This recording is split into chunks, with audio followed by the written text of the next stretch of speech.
Hello everyone, Dan Kippy, Jeet, Kune Physiology. Morning. Today is day 2 of athletes cold injury prevention. Okay, so what is one of the most important things for an athlete, or for anyone in general, but especially an athlete, to do in the cold? Well, it's probably not surprising that it's going to be you need to do a more thorough warm-up and a more longer warm-up. But here's the thing, I'm going to teach you how to do a more thorough warm-up that may not possibly take as long, because one of the most key most important things to be not only warming up but staying warm is to be in constant motion. Because think about it like this: whenever you move, even just use basic movements like this, back and forth, whatever, what happens is your muscle fibers slide together and they create friction, and that friction creates heat. So if you're constantly moving, as opposed to, okay, so let's say, for instance, just as an example, let's say you're doing different exercises where you're doing walking lunges, and then you take 15 to 20 second break, and then you're doing some jumping jacks, you take a 15 to 20 second break. Okay, but by taking breaks, you are actually making it to where your body is going to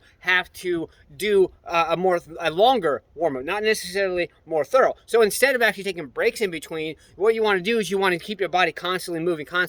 And somebody might be thinking, well, that's going to provide more fatigue. But here's the thing: did you or did you not know that when you feel fatigue in a warm-up, that is thoroughly warming you up? Because what that does, that gets rid of the initial lactic acid. That initial lactic acid buildup that feels like, oh, so overwhelming. When you get rid of that in your warm-up, as opposed to just going into your training and maybe doing a quick warm-up, that is going to allow you to have a lot better performance in your training. So do a more thorough warm-up, doing constant motions back and forth, and that is really going to help you out. So a good example would be, okay, so we're going to do walking lunges, right?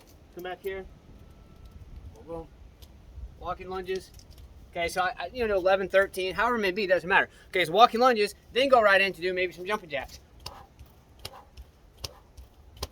Okay, and then jumping jacks, go right into doing some push-ups. Oh, you probably can't see, but anyway, you get the idea. Okay, then maybe jog in place, but the constant motion, the constant movement of angles, whatever it may be, okay, that is going to give you a more thorough warm-up, and you don't have to spend as much time on your warm-up, and you're going to be more thoroughly warmed up to help with your injury prevention. So that's the message today. Do a thorough warm-up. And one key component too that I want to mention is dynamic stretching. Don't sit here and stretch your muscles hard when they're cold, because that is going, honestly, you're going to take the chance of tearing small muscle fibers, and you're also going to fatigue your muscles more. So rather than doing that, if you really want to warm up your upper body, say, for instance, just kind of go like this, back and forth, boom, boom, boom. But you can go back here, back here, back here, whatever it may be, but you want to do dynamic. Dynamic means a stretch and a warm-up. So walking lunges, things like that. Moving while stretching, that is the only type of stretching that you want to do before your training. So let's get to stay motivated, believe in yourself, believe you can do it, and believe that you deserve it. Let's get out there. Let's go. Smash, punch, kick that like button. Just don't break it. Let's get out there and do something. Let's go.